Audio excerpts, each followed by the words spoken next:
Festival Entre Terre et Mer du 2 au 5 juillet prochain. Gérard Yvain, vous êtes donc agriculteur à Carantec. Gaël Lecléache, vous coordonnez les activités nautiques en baie de Morlaix. Ce trail, c'est vraiment la grande nouveauté, le gros événement cette année du Festival Entre Terre et Mer. Oui. Ouais. C'est une des nouveautés, mais enfin, on était à la recherche d'une épreuve sportive qui allie la terre et la mer. Bah là, c'est intense en plus, c'est pas une moitié d'épreuve. Et c'est vrai que bon, le semi-marathon de l'île de Bas étant là, et on s'est appuyé sur eux par rapport à les faire découvrir des gens sur une île, c'était en plus assez amusant. Et c'est vrai qu'après, bon, c'est une proposition d'Alain Daoulas, mais c'est allier la terre et la mer, et on a un joli territoire, et c'est une épreuve qui n'a jamais été faite, et qui colle vraiment à notre territoire, quoi. Le paddle, c'est quelque chose d'assez nouveau dans les sports nautiques. Gaël, ça s'inscrit bien dans la baie de Morlaix aussi. Oui, c'est nouveau. Et puis, effectivement, dans une épreuve sportive, c'est assez nouveau. On disait tout à l'heure que c'est une épreuve nouvelle ou unique en France, effectivement. Remonter de Carantec, parce qu'ils vont partir de Carantec jusqu'à Morlaix en paddle, c'est nouveau. Heureusement, à marée montante, quand même. Avec le courant, effectivement. Quand on va vite, mais si on va trop doucement, la mer va redescendre. Il faudra s'activer. Ils auront déjà un semi-marathon dans les pattes et puis un trail. Donc, il faut qu'ils gardent un petit peu d'énergie pour finir. Donc marins et paysans, tous les deux, vous représentez la belle amitié entre le monde agricole et le monde marin en baie de Morlaix. Gérard, cette amitié, elle est récente ou est-ce que les liens entre paysans et marins existent depuis toujours dans cette baie?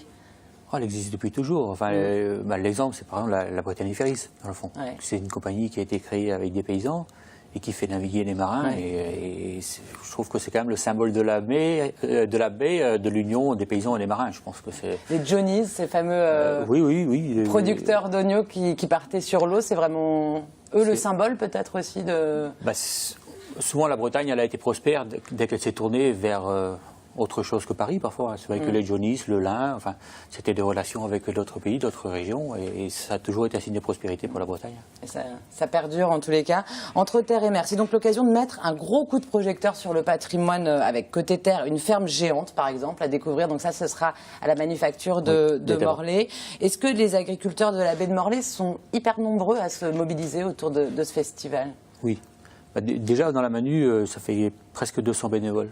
Ah oui, rien que pour cette. Parce que bon, certes, on va refaire le territoire sur 3000 m², et après il y a des animations ludiques pour les enfants. Enfin, on essaie de faire vivre cet espace.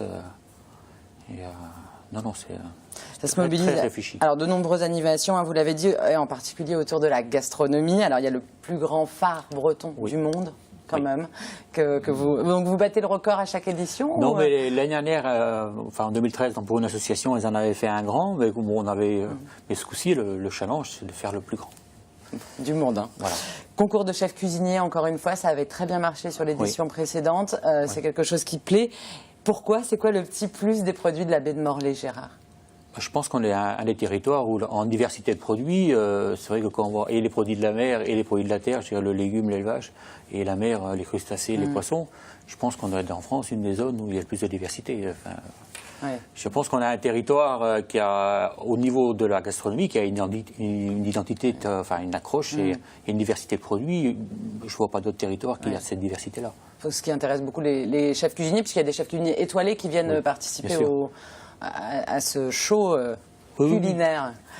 Magic Mirror aussi, une des nouveautés cette année. Alors ça, c'est un cabaret, c'est ça, Gérard, qui va... C'est un chapiteau, style chapiteau de cirque 1920, donc en bois, avec des banquettes tout autour. C'est un espace qu'on n'a jamais vu sur le territoire et qui va nous permettre de varier. Dans cet espace-là, on peut faire, par exemple, entre 16 et 17 heures, on va faire ça va être pour les enfants, on va faire des booms, ils vont avoir des... Toutes les générations sont invitées, quoi.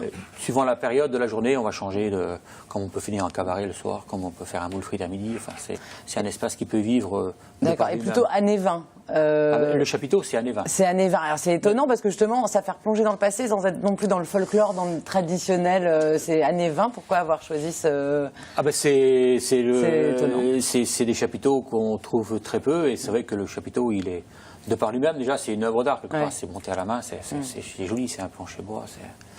Et puis, puisque c'est une fête, il y aurait de la musique, bien sûr. Donc, les Goris, Dan Arbras, Soldat Louis et des chants de marins, évidemment, puisqu'il y a des marins. Gaël, 200 bateaux sont attendus en baie de Morlaix dès le 2 juillet prochain. quels seront les bateaux les plus étonnants à voir?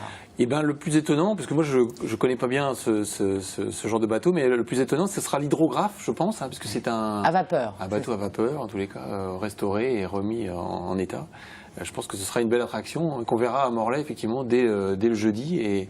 Et puis sinon, on aura tous les bateaux de notre territoire, de la région Bretagne, avec la recouvrance, hein, notre bateau brestois qui sera là aussi.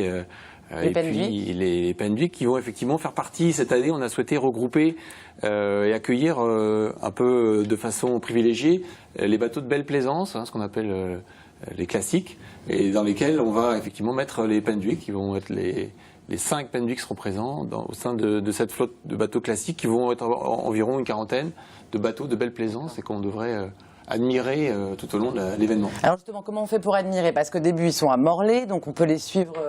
Enfin, est-ce qu'on peut embarquer, aller dans la baie de Morlaix en balade dessus, ou comment ça se passe pour profiter au maximum sur l'eau? Alors, dès le jeudi soir, en tous les cas, ils vont monter à Morlaix et les marées vont permettre effectivement de les voir tous les soirs remonter la rivière et tous les matins ressortir du port de Morlaix.